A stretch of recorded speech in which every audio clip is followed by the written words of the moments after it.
President Donald Trump keeps learning the hard way. His tangled global business interests can cause him major foreign policy headaches.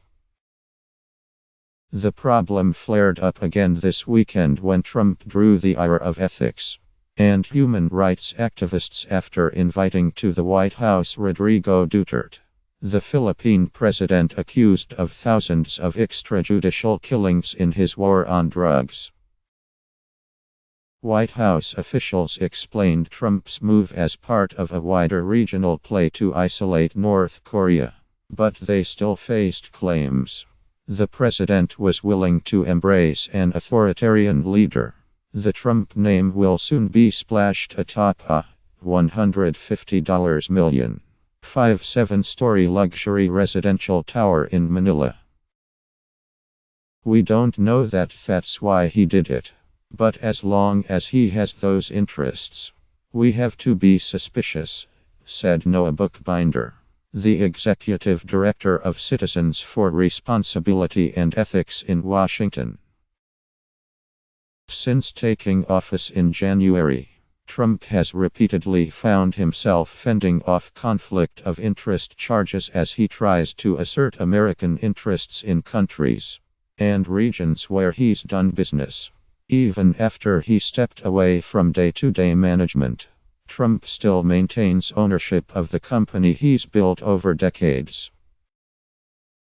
Those questions quickly came up following Trump's congratulatory call last month to Recep Tayyip Erdogan after the Turkish president secured passage of a referendum giving him sweeping new powers.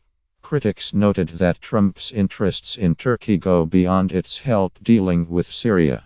Trump's name also is on a residential and commercial retail center in Istanbul. Ethical concerns also shadowed Trump's two attempts to ban travelers from several majority Muslim countries. In both attempts, which were blocked by the courts, Trump left out Egypt, Saudi Arabia and the United Arab Emirates, 3 countries where he was involved in business deals. Financial disclosures showed. Former Obama White House ethics lawyer Norm Eisen pointed out that, like those that fell under the ban, populations in the 3 countries have a demonstrated history of supporting terrorism. Then there's China. Trump embraced the One China policy in January in a phone call with President Xi Jinping. Despite earlier friendliness toward Taiwan, China soon ended more than a decade of waiting and approved Trump's application to trademark his name in the country. Sen.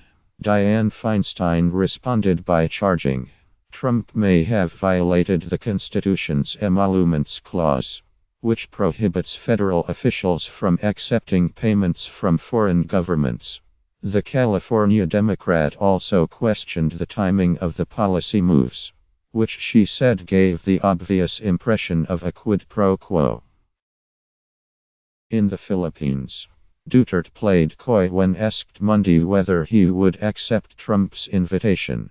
"I'm tied up," he said, according to the Associated Press. "I cannot make any definite promise." The president's business connections there are no secret.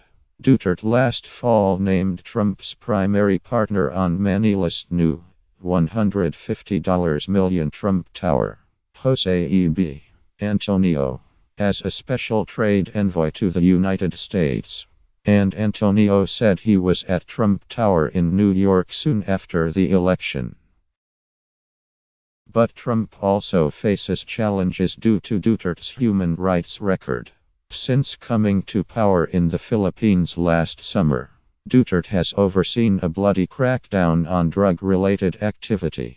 Critics say has killed more than 7,000 people. According to the U.S. State Department, many of the deaths have been extrajudicial killings of drug dealers and drug users that were carried out by the police and unknown vigilantes.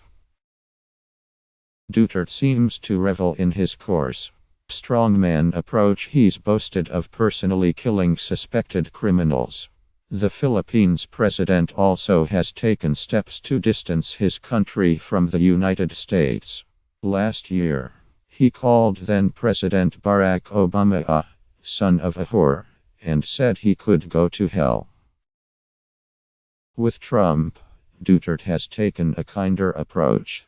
In December, the Philippines leader said the American president-elect in a phone call had told him he was going about his anti-drug campaign the right way.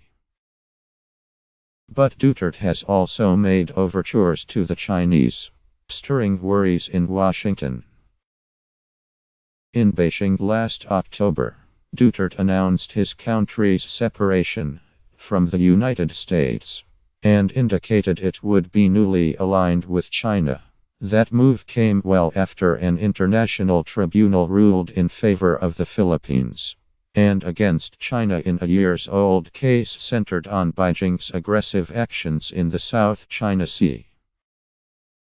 Trump officials, including White House Chief of Staff Reince Priebus and Press Secretary Sean Spicer, have tried to explain the president's latest outreach to Duterte, described over the weekend in a White House statement as a very friendly conversation, as part of U.S. efforts to contain North Korea. It is an opportunity for us to work with countries in region, can help play a role in diplomatically and economically isolating North Korea, Spicer told reporters during Monday's briefing. And frankly, the national interests of the United States, the safety of our people and the safety of people in the region are the #1 priorities of the president. Analysts said the Philippines has little to offer on the North Korea front. Trump is probably more concerned about Beijing's designs on the South China Sea, which is a critical passageway for commerce, said Harry Kozianis, Director of Defense Studies at the Center for the National Interest. The U.S. strategic interest in the South China Sea merits attempts to keep Manila in the U.S. fold, even if it means inviting Duterte to visit the White House, Kozianis said. Absolutely, the invite should have been made, Kozianis said. It seems like President Trump likes to do these sort of one-on-one, get-to-know-you conversations. Maybe Trump has made the calculation that it's best not to raise the human rights issue in public, but he may bring it up behind closed doors. Still, some lawmakers and many human rights activists were appalled by Trump's invitation. Some said that were Duterte not a head of state, he would probably not qualify for a visa to the United States due to his bloody background. Margaret Huang, executive director of Amnesty International USA, said bestowing a White House invitation was short-sighted. Duterte's crackdown could ultimately destabilize his country. What's happening in the Philippines is causing all kinds of people to be fearful of their government, of armed militias, she said. It can lead to civil unrest, and protests, and further violence, and all of that is also against the interest of the United States. Trump's invitation says to the world that illegal violence is legitimate, and that rule of law and human rights can be ignored, said John Sifton, Asia Advocacy Director at Human Rights Watch. A handful of Democratic lawmakers, including Ranking House Foreign Affairs Committee member Eliot Engel of New York, denounced Trump's invitation to Duterte. Republicans were quieter, though Florida Sen. Marco Rubio is expected to join Democratic Sen. Ben Cardin later this week in sponsoring a bill that would block U.S. weapons sales to the National Philippine Police. Rubio also took a subtle jab at Trump on Twitter. The growing number of extrajudicial killings in the #Philippines are alarming and can't be ignored, the Republican wrote alongside a link to a story about Duterte's abuses. Rubio, who lost to Trump in the 2016 presidential race, made no direct reference to Trump or the invitation in the tweet.